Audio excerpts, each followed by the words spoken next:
I remember one day back, I think it was 1998, I was at a Chase branch in the Chrysler building.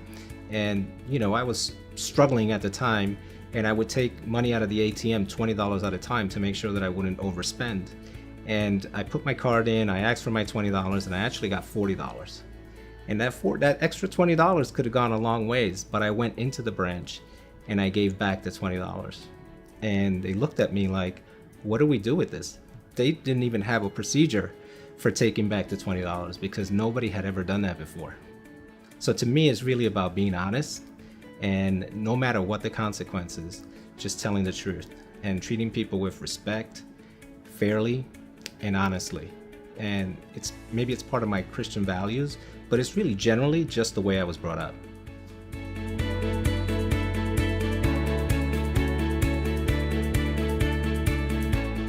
So I approach change by embracing it.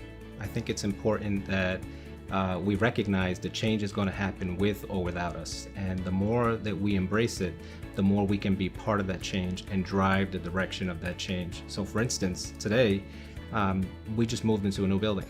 And, I have been working on Broadway and Wall Street for most of my career with a couple different companies. And today I actually had to show up to a different location. And, I was a little nervous about it. But once we got there, it's such a beautiful location.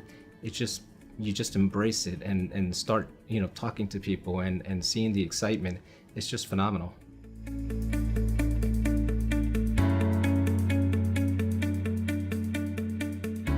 When we talk about things like diversity, it's more than just about gender or race or religion.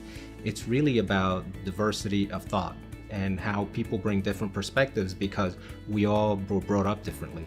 Some of us may have been poor, some of us may have been middle class, some of us may have been rich.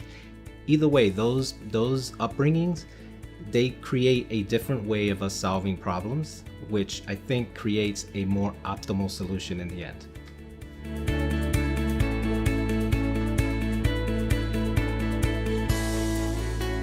So as a catalyst, what I would seek to inspire is, one day I'm going to be retired, and I want to make sure that I have made a difference in some people's lives while I've been working and throughout my career.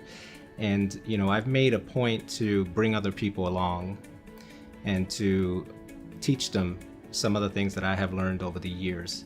And what I would hope is that they are now doing the same thing, and they are pulling other people up with them, and they are teaching them some of the things that I have taught them. I often, tell my team that I look forward to the day when I'm sitting in the audience and they're the speaker, and I'm going to be there like a proud father, listening to them talk about, their careers.